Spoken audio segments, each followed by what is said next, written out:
కాకినాడ జిల్లా తుని నియోజకవర్గంలోని సిహెచ్ అగ్రహారం గ్రామానికి చెందిన చిన్నారి జ్ఞానేశ్వరి అదృశ్యమై 12 రోజులు పూర్తవుతున్న నేపథ్యంలో మాజీ మంత్రి వైసీపీ జిల్లా అధ్యక్షుడు దాడిశెట్టి రాజా చిన్నారి కుటుంబాన్ని పరామర్శించారు.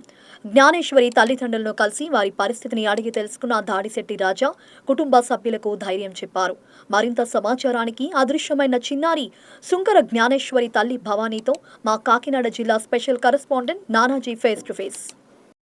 కాకినాడ జిల్లా తుని మండలం సిహెచ్ అగ్రహారానికి చెందిన సుంకర జ్ఞానేశ్వరి 2 సంవత్సరాల పసిపాప మిస్ అయి నేటికి 12 రోజులు అవుతుంది. దాదాపు ఎన్డీఆర్ఎఫ్, ఎస్డీఆర్ఎఫ్ అలాగే స్థానిక పోలీసులు చాలా వరకు 400 మంది బృందం వెతుకుతున్నప్పటికీ కూడా కనబడటం లేదు. అయితే ప్రస్తుతానికి అందరూ చెప్పేది ఏంటంటే పాపని ఎవరో ఎత్తుకెళ్ళారు, లేదంటే ఖచ్చితంగా మనం ఇక్కడ ట్రేస్అవుట్ చేసేవాళ్ళం అన్న కోణంలో వాళ్ళు పరిశీలిస్తూ ఉన్నారు. దాదాపు ఏదైతే మిస్ అయిన తర్వాత 170 కాల్స్, అంటే చుట్టుపక్కల ఉన్నటువంటి టవర్స్ మీద రికార్డ్ అయిన 170 కాల్స్ వరకు కూడా పరిశీలిస్తూ ఉన్నారు. అదే కాకుండా తన ఎవరైతే తండ్రి ఉన్నాడో తండ్రితో వేరే వాళ్ళకి కారు వివాదం ఉన్నది కాబట్టి వాళ్ళను కూడా అంటే ఏం జరిగింది అనే దాంట్లో వివిధ రకాలుగా కూడా దర్యాప్తు చేస్తున్నారు. ఇప్పుడు మనతోటి వివరాలు తెలపడానికి వారి తల్లి భవానీ మన దగ్గర ఉన్నారు. అయితే ఆవిడ మాటలను తెలుసుకుందాం. అమ్మ, ఆ రోజు అసలు ఏం జరిగింది? పాప వాళ్ళ ఉదయాన్నే పాప అయితే మాతోనే ఉంది సార్. వాళ్ళ నాన్న వెళ్తుంటే వాళ్ళ నాన్న కూడా ఫస్ట్ వెళ్ళిపోయింది సార్. వెళ్ళిపోతే మళ్ళీ వాళ్ళ నాన్న రిటర్న్ తీసుకొచ్చే టైంకి నేను మా చిన్న అమ్మాయికి స్నానం చేపిస్తున్నాను సార్. స్నానం చేపిస్తుంటే మళ్ళీ ఆయన నాకు అప్పచెప్పి ఇటు సైడ్ వెళ్ళాడు, తోటలో పని ఉందని వెళ్ళాడు సార్. ఇంకా అప్పుడు నేను చిన్న అమ్మాయి కూడా స్నానం చేపించేసాను. రా అమ్మ అని చేపట్టుకున్నాను సార్. రాలేదు, ఏడ్చింది సార్. ఇంకెక్కడే కదా ఆడుకుంటుంది అన్న ఉద్దేశంతో చిన్న అమ్మాయిని లోన తీసుకెళ్ళి నేను మళ్ళీ బట్టలు వేసి తనకు పాలు పట్టి మళ్ళీ బయటకు వచ్చేది. మళ్ళీ బయటకు వచ్చిన తర్వాత పెద్ద అమ్మాయిని చూస్తే కనిపించలేదు. ఆడుకుంటుందో లేదంటే వాళ్ళ నాన్న దగ్గరికి వెళ్ళిపోయిందో అని అనుకున్నాను సార్. ఆ సమయంలో వాళ్ళ నాన్నగారు ఎక్కడికి వెళ్ళారు? తోటలోనే అక్కడ కొబ్బరి బొండాలు తీయడానికి వెళ్ళాను. అయితే మేము కూడా వెళ్ళి చూసాము. దాదాపు అంటే ఇక్కడ నుంచి అలా వెళ్ళిన వెంటనే 4 రోడ్ల జంక్షన్ ఒకటి, ఆ తర్వాత కొంచెం ఎదరికెళ్తే మళ్ళీ అక్కడ 4 రోడ్ల జంక్షన్ ఒకటి, ఆ తర్వాత మాకే కనిపించేలాగా ఉన్నది ఈ రోడ్డు అంతా కూడా, లోపల ఉన్న రోడ్డు అంతా కూడా. అలాంటిది అంటే ఆ పాప ఆఖరిగా ఎక్కడ చూసారని చెప్పేసి ఎవరు చెప్పారు? ఊర్లో ఒక ఆయన చెప్పారు సార్, చూసారంట.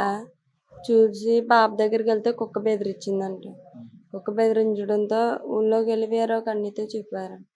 ఆయన్ని వచ్చి చెల్లి మీ పాప ఏదని అడిగితే నేను వాళ్ళ నాన్న దగ్గర ఉందని చెప్పాను సార్. వాళ్ళ నాన్నకి ఫోన్ చేసి అడిగితే లేదా వాళ్ళ అమ్మ దగ్గర ఉందా అని అన్నాడు సార్. అంటే ఇంకా ఒకళ్ళ దగ్గర ఉందని ఒకళ్ళ దగ్గర ఉందని ఒకళ్ళు అనుకున్నాను సార్. ఇంకా ఎప్పుడైతే ఇలాగా అక్కడ కనిపించిందని చెప్పాడో మొత్తం మేము వెతకడం స్టార్ట్ చేసినా సరే ఎక్కడ కనిపించింది. తర్వాత కంచె దగ్గర ఏదో కుక్క వెంట్రుకలు ఉన్నాయి అని చెప్పేసి అన్నారు. అది దాంట్లో వాస్తవం ఉందా, నిజమైనది? వాళ్ళే చెప్పారు సార్, ఇలాగా వెంట్రుకలు ఉన్నాయంట. మా ఆయనగారు తీసి చూపితే మా ఆయన చూసాడంట. పాపి కూడా ఉన్నాయంట? లేదు, ఉన్నాయండి సార్. 2 వెంట్రుకలు ఉన్నాయని వాళ్ళే ఎదకడానికి వెళ్ళిన వాళ్ళు చూపించారంట. చూపితే ఇంక మా ఆయన కూడా తీసుకొని చూస్తే ఇంక వెంట్రుకలు అన్నట్టుగా అనుకున్నారు సార్. అవి ఒకరి చేతుల నుంచి ఒకరికి పాస్ అవడంతో ఇంకా అవి కూడా లేదు సార్. అయితే చాలా వరకు కూడా అంటే మీకు ఎవరి మీద అనుమానం ఉందమ్మా? అసలు అనుమానాలు అయితే ఎవరి మీద లేవు సార్. ఈ చుట్టుపక్కల ఎవరి మీద అనుమానాలు కానీ లేవు సార్. అనుమానం అయితే ఎవరి మీద లేదు సార్. తర్వాత ఈ పోలీసులు కూడా ఆ రోజు నుంచి కూడా మీతో మాట్లాడుతూ ఉన్నారు, వాళ్ళకి సంబంధించిన ఇక్కడ వరకు సర్చింగ్ కూడా చేస్తున్నారు. అంటే అధికారులు మీకు ఏం చెప్తున్నారు? ధైర్యంగా ఉండండి అమ్మా, పాప వస్తుంది అని అంటున్నారు. తర్వాత అదేవిధంగా ఇప్పుడు ఆయనకున్నారు, వాళ్ళ నాన్నగారు ఉన్నారు. వాళ్ళ నాన్నగారికి కూడా ఎవరితోటి ఈ గొడవలు ఉన్నాయని చెప్పేసి అన్నారు. ఆ కోణం కూడా మీకు ఏదైనా అనుమానం ఉందా? అలా కూడా చెప్పాను సార్, ఇలా ఉన్నాయని చెప్తే ఆ కోణంలో కూడా ఇన్వెస్టిగేషన్ చేస్తున్నారు సార్. మరి ఇంకా ఏమీ తెలియలేదండి సార్. మరి ఇప్పటికీ ఇంకా పాప ఆచూకీ అయితే తెలుసు సార్. పర్లేదు, పాప ఆచూకీ తెలుస్తుందమ్మా, పాప క్షేమంగానే ఉంది ధైర్యంగా చెప్తున్నారు సార్.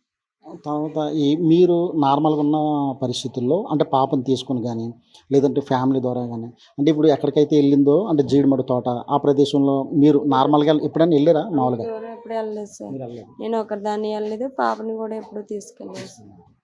హ్మ్. మరి ఎలా వెళ్ళి అంత దూరం వెళ్ళలేదు సార్ పాప అయితే. హ్మ్. మరి వాళ్ళు చూసారన్నది మనకు చెప్పడం, మనం చూడలేదు కాబట్టి మనం ఎవరిని అనుమానించడానికి లేదు. హ్మ్.